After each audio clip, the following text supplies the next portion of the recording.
Graça e paz, meus irmãos, todos os que estão me assistindo nessa hora. Hoje é dia 11 de abril de 2020, nós estamos vivendo o isolamento social por causa do coronavírus.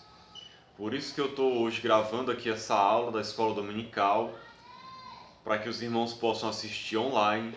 Hoje é a primeira aula da revista nova que a gente está adotando, revista Compromisso. Revista cujo o tema vai ser sobre as igrejas da Galácia, de Éfeso, de Filipos e da cidade de Colossos. As 4 cartas que Paulo enviou a essas igrejas. Nós vamos estudar essas cartas durante essas 13 lições dessa revista. Então hoje é a primeira lição, certo? Onde o tema é Maravilhas de Deus. Nós vamos dar aqui apenas algum panorama do que aconteceu com Paulo quando ele estava nas suas viagens missionárias, implantando essas igrejas para as quais foram enviadas essas cartas que a gente falou. Então, vamos fazer primeiro aqui uma oração. Peço que você ore comigo nesse momento, em nome de Jesus. Senhor, nós queremos agradecer a Ti por essa oportunidade que o Senhor nos dá, mesmo à distância, de podermos estudar a Tua Palavra, de podermos ministrar esse estudo da Palavra do Senhor. Eu peço a Ti, ó Deus, nos abençoa, ilumina o nosso entendimento, para que possamos compreender a Tua Palavra e me ajuda a ensinar aqui, conforme o que o Senhor colocou na Tua Palavra, de acordo com os Teus ensinamentos, falando a verdade do Senhor para a Tua igreja. Nos edifica, nos ensina, em nome de Jesus.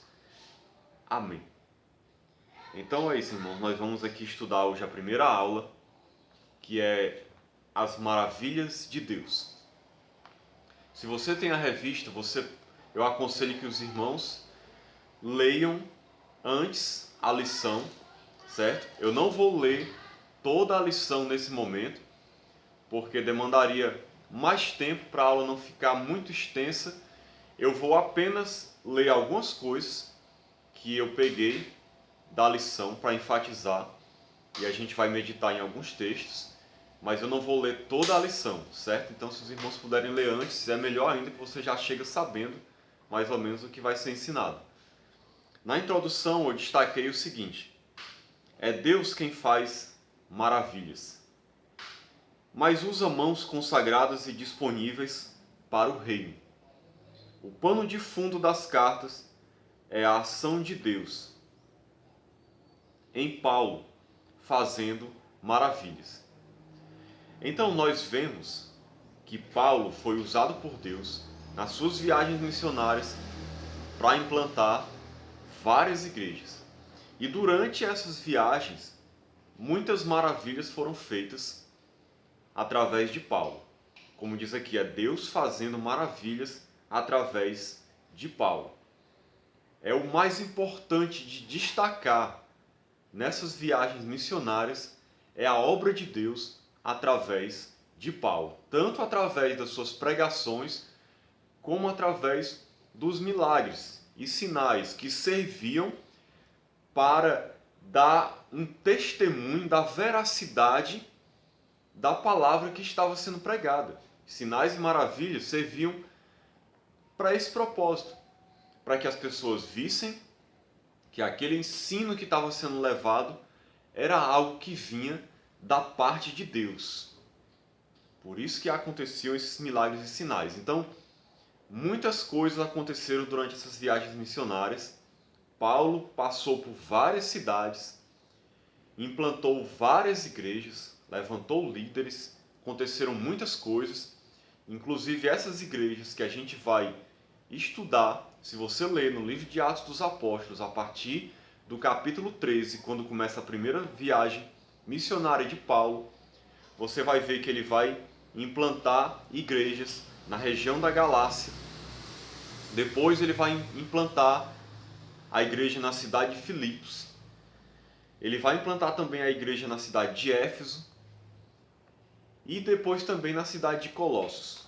Todas essas igrejas ficavam naquela região próxima ali na Ásia Menor, por onde Paulo passou nas suas viagens missionárias. Então vamos continuar aqui. O primeiro ponto fala sobre as maravilhas de Deus por meio das viagens missionárias. Eu vou ler aqui o texto de Atos 14, versículo 1, que diz: Em Icônio, Paulo e Barnabé entraram juntos na sinagoga judaica e falaram de tal modo que veio a crer grande multidão, tanto de judeus como de gregos. Essa cidade de Icônio era uma cidade que ficava ali naquela região da Galácia. Era onde Paulo enviou depois a sua carta para a igreja da Galácia. Essa cidade de Icônio ficava nessa região. Então, tempo é a palavra-chave para o discipulado. Investir tempo no relacionamento e no ensino produz fruto. O objetivo era levar pessoas a professarem a fé. A principal coisa que a gente precisa entender nesse ponto, que a gente viu aqui, é que através da palavra de Deus eram feitos novos discípulos.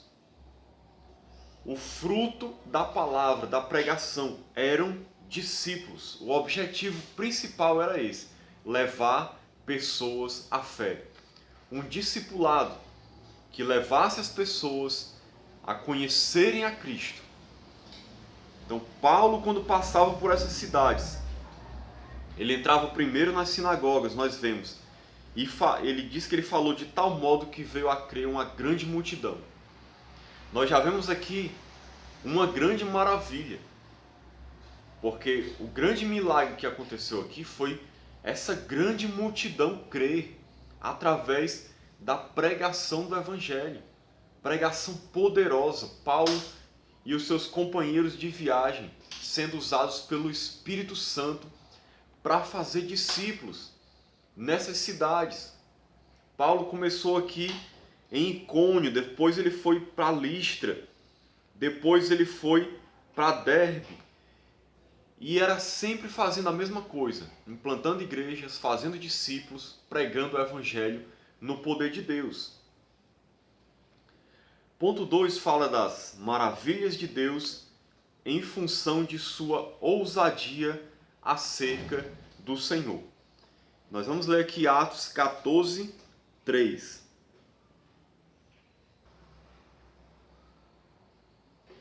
Diz assim: Entretanto, demoraram-se ali muito tempo, falando ousadamente no Senhor,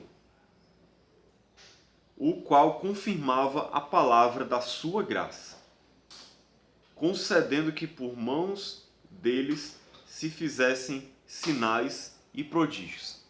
Então veja só o que aconteceu. Eles se demoraram um bom tempo ali naquela cidade de Icônio, falando, perceba bem isso, falando ousadamente no Senhor, realizando, como diz aqui, sinais e prodígios. E Deus confirmava a sua palavra, como diz aqui, a palavra da sua graça. A fé foi transformada em ousadia, exatamente pelo crer. A ousadia existe para confirmar a palavra da graça. É importante não confundir a ousadia com violência humana. Então veja só, irmãos, uma característica de Paulo e seus companheiros quando estavam nessas viagens missionárias, plantando essas igrejas. Deus realizava muitas maravilhas. E nós vemos também aqui a ousadia de Paulo. A ousadia deles, falando ousadamente, como diz a palavra de Deus. Por que eles falaram ousadamente? Nós temos que entender que esses homens estavam cheios da presença de Deus, cheios do Espírito, homens impulsionados por Deus, levados por Deus a cumprir uma missão. E eles pregavam com convicção, eles criam de todo o coração no que eles estavam falando. Por isso que eles falavam com ousadia. E para pregar nessas cidades, irmãos, tinha que ter ousadia mesmo, porque a perseguição era grande. Lembrem-se que essas cidades eram cidades pagãs, idólatras, que adoravam falsos deuses. Muitas pessoas não aceitavam de bom grado alguém chegar ali e pregar sobre o Deus verdadeiro, que era um Deus diferente do que eles acreditavam. Então tinha que ter ousadia, tinha que ter coragem, e eles tinham isso.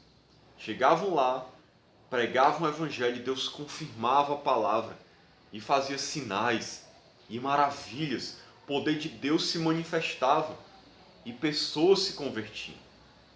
Então que isso sirva de lição e aprendizado para nós. Nós não vamos ficar isolados e confinados para sempre. Esse momento vai passar. E o que Deus espera da sua igreja é ousadia na pregação do evangelho. Coragem. Coragem para chegar até as pessoas perdidas e falar do evangelho. Pregar, mesmo que haja oposição, pregar o evangelho com coragem, com intrepidez, com ousadia. É isso que Deus usa para fazer o reino dele crescer. Pessoas com coragem e ousadia. E que essa coragem e ousadia, no final das contas, vem do próprio Deus. Mas essas pessoas buscaram isso, se deixaram envolver por isso. E é assim que Deus deseja que a gente faça a obra dele e plante igrejas e alcance discípulos, tendo a coragem de fazer o que precisa ser feito e falar o que precisa ser falado. E aí eu pergunto para você, você tem essa coragem? Tem essa ousadia? Está disposto a ser um instrumento nas mãos de Deus para levar o evangelho aonde é preciso ser levado, mesmo que haja oposição? Essa é a vontade de Deus para as nossas vidas. Vamos continuar. Ponto 3. As maravilhas de Deus em função de plantação de igrejas confirmadas na fé. Vou ler aqui Atos 16, 15.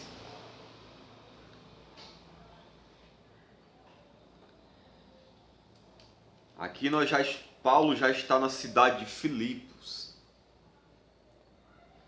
Atos 16, 15. Diz assim: depois de ser batizada, ela e toda a sua casa, isso aqui é uma mulher chamada Lídia, nos rogou dizendo: se julgais que eu sou fiel ao Senhor, entrai em minha casa, e aí ficai. E nos constrangeu a isso. Essa foi a primeira conversão assim que Paulo chega à cidade de Filipos. Essa mulher se converte e uma igreja é formada ali naquela cidade. Logo depois também nós vamos ver que o carcereiro e a sua família se convertem e surge uma igreja fiel ao Senhor naquele lugar. Não basta... a igreja precisa ser plantada com cristãos verdadeiros.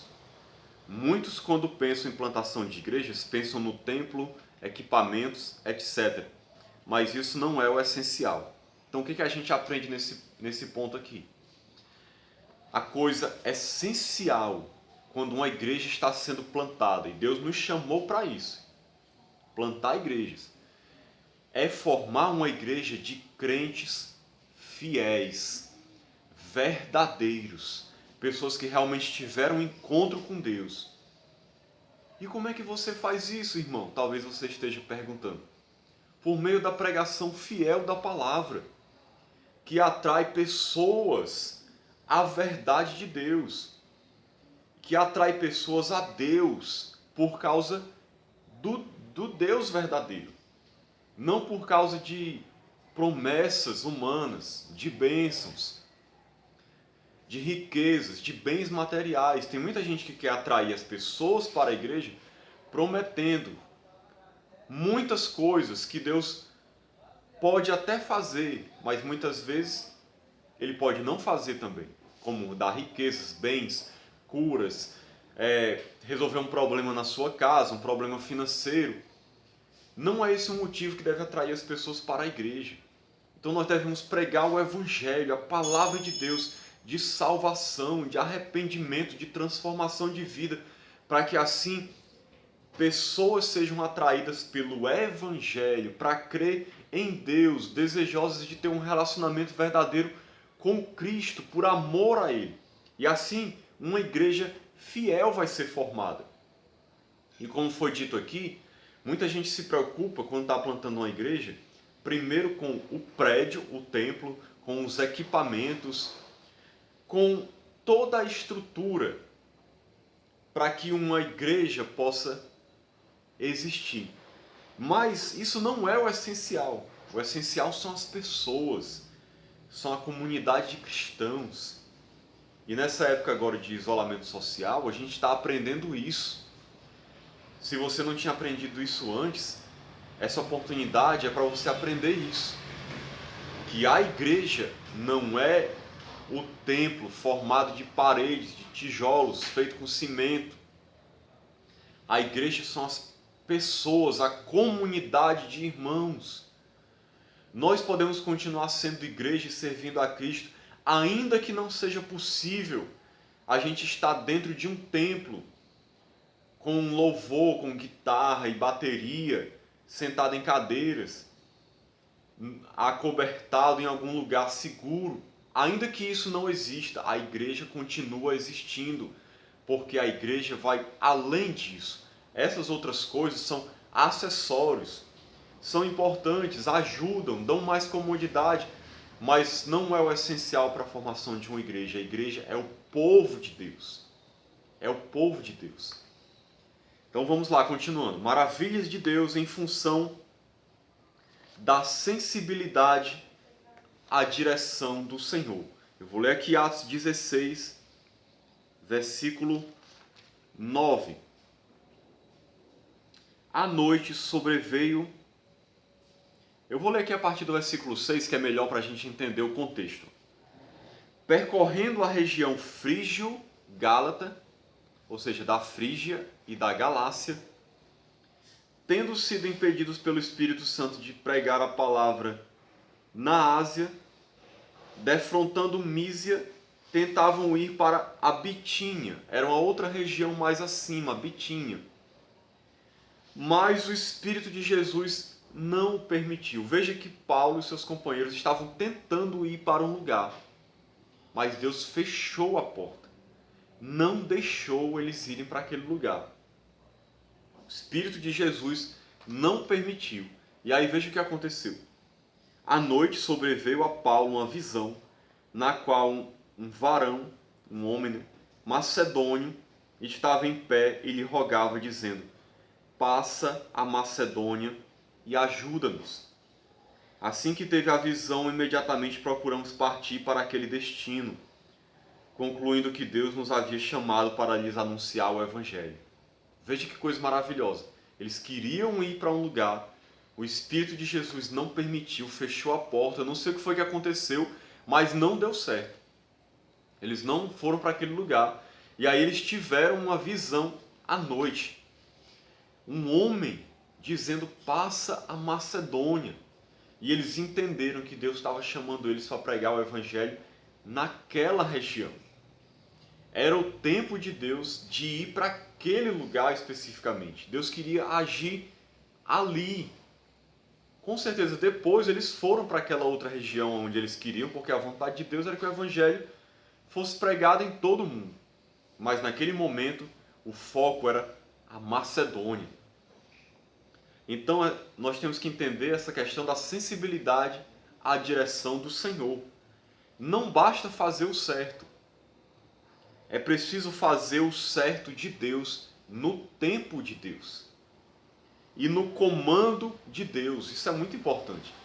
Então não basta fazer a coisa certa, que é pregar o Evangelho. Tem que ser no tempo de Deus, no comando de Deus, para o lugar onde Deus quer. Eles foram impelidos pelo Espírito. Por isso é preciso a gente ter discernimento para discernir a direção do Senhor. O chamado não pode ser para atender nossas prioridades, mas as dos outros. No caso, aqui as necessidades dos macedônios. O chamado de Deus não é para fazer o que a gente quer, para ir para um lugar onde a gente acha que é melhor, mas para atender às necessidades das pessoas, ao local onde Deus quer que a gente vá. Muitas vezes, irmãos, nós queremos ir pregar o Evangelho no local que é mais cômodo para nós, que nós achamos que vai ser melhor. Mas Deus tem outros planos. E muitas vezes Deus quer nos levar a outro lugar, porque aquele lugar está mais necessitado. Existem mais pessoas ali precisando urgentemente ouvir a palavra. Às vezes é um lugar mais difícil de entrar. Às vezes a obra ali vai ser mais complicada. Os recursos vão ser menores, vai ter mais oposição. E aí a gente não queria ir. Mas às vezes é o que Deus quer. Às vezes é a vontade dele. E aí você pode estar se perguntando, irmão, como é que eu sei qual é a vontade de Deus? Para isso nós precisamos andar com Deus. Nós precisamos ter comunhão com Ele. Precisamos conhecê-lo. Por isso a importância de ser uma pessoa de oração, que conhece o Senhor, que tem intimidade com Ele. E assim nós nos tornamos mais sensíveis à voz de Deus. Talvez você não vá ter uma visão como Paulo teve. Embora isso pode acontecer, nós não podemos limitar a Deus. Deus pode fazer o que Ele bem entende. Mas não é o que geralmente acontece. Talvez você não tenha uma visão celestial. Talvez você não ouça a voz de Deus audível falando para você: vá para aquele lugar, não vá para esse. Isso também não acontece muitas vezes. Mas como é que nós ouvimos a voz de Deus? Muitas vezes a voz de Deus fala através da sua palavra. Muitas vezes a voz de Deus fala como uma convicção ao nosso coração, como um impulso que vai sendo gerado dentro de você, te inclinando a ir para algum lugar. Você vai sentindo paz quando você ora e reflete sobre a possibilidade de ir fazer aquela obra naquele lugar. E você se sente incomodado e se sente impedido quando você pensa naquele outro lugar. Porque Deus vai falando ao seu coração, Ele vai te convencendo, Ele vai mostrando, Ele vai direcionando, vai te levando a sentir paz e conforto e certeza daquilo que Ele quer. Muitas vezes não é uma coisa que acontece da hora para outra, mas você vai percebendo isso à medida que você ora e coloca diante de Deus a sua vida, pedindo a direção dele. E é assim que nós devemos andar para fazer a obra de Deus. Por último, maravilhas de Deus em razão de ter como meta o crescimento poderoso da palavra de Deus. Atos 19, 20.